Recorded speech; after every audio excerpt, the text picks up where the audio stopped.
আসসালামু আলাইকুম। তো নেক্সট ভিডিওতে আমরা দেখছিলাম কিভাবে জাভাস্ক্রিপ্টটা ইনস্টল করে। আর এই ভিডিওতে আমরা এটা আমি ডিলিট করি। এই ভিডিওতে আমরা জাভাস্ক্রিপ্ট রান করব, কিভাবে রান করতে হয় এবং তার ডেটা টাইপস দেখব, কিওয়ার্ড দেখব, এগুলো সম্পর্কে আজকে এই ভিডিওতে আলোচনা করব।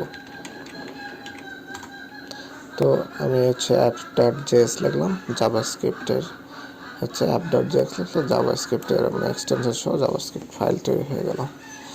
এখানে ধরেন জাভাস্ক্রিপ্টের var কেবল ভেরিয়েবল কিওয়ার্ড ইকুয়াল আমি একটা নাম দিলাম, এখানে যেমন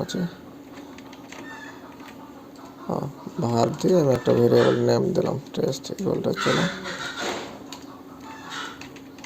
হ্যালো ওয়ার্ল্ড, হ্যালো ওয়ার্ল্ড। এখন এটাকে আমি প্রিন্ট করার জন্য কি করতে হবে, ওগুলো তো আমরা শুধু প্রিন্ট করে দেখেছি, এগুলোতে প্রিন্ট করলে আমাদের হবে না। টেস্ট দেখেন, প্রিন্ট করলে একটা এরর আসবে। Node.js ভার্সন এখানে 22 দেখাচ্ছে।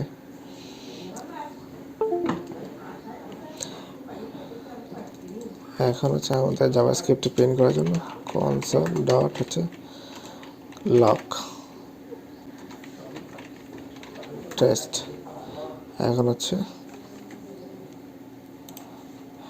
এখানে আমি নোট অ্যাপ আমি ট্যাব দিলাম, ব্যাস রান করলাম, ব্যাস হ্যালো ওয়ার্ল্ড প্রিন্ট হয়ে গেছে। তাছাড়া আমরা এখানে এইভাবে প্রিন্ট করতে পারি, কিন্তু আমাদের হ্যালো ওয়ার্ল্ড প্রিন্ট হয়ে গেল। এখন আমি এটার টাইপটা দেখব। তো স্ট্রিং লিখলাম, স্ট্রিংয়ের জাভাস্ক্রিপ্টের টাইপ কীভাবে দেখে, সেজন্য আমরা কি করব, টাইপ অফ লিখব, লিখে test control plus F9 button আমি চাপলাম, তাই টাইপটা কি স্ট্রিং টাইপ। আর এখানে ইন্টিজার টাইপ দেখার জন্য var নাম দিলাম ইকুয়ালটা ছিল 100। এখন এটার নাম দিলাম, এটার নাম্বার টাইপ, ইন্টিজার বা নাম্বার টাইপ ভেরিয়েবল। এখন আমি টেস্ট দিয়ে এর সাথে দেখেন, এটা কিন্তু হবে না। এই এভাবে আমরা জাভাস্ক্রিপ্টের ডাটা টাইপস গুলো দেখতে পাবো।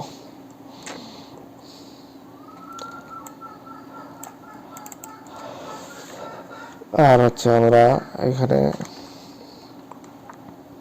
কিওয়ার্ড গুলো দেখতে পারি। এখানে জাভাস্ক্রিপ্টের কি কি কিওয়ার্ড আছে, ব্রেক আছে, কেস আছে, এমনি আদার্স যে ল্যাঙ্গুয়েজ গুলো আমরা আগে শিখেছি সবগুলো প্রায় একই, না হালকা পাতলা একটু চেঞ্জ।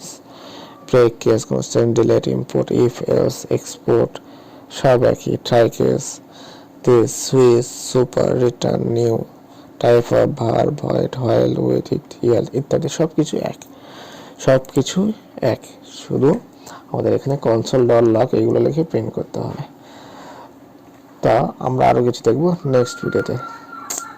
ধন্যবাদ, সবাই ভালো থাকবেন, সুস্থ থাকবেন।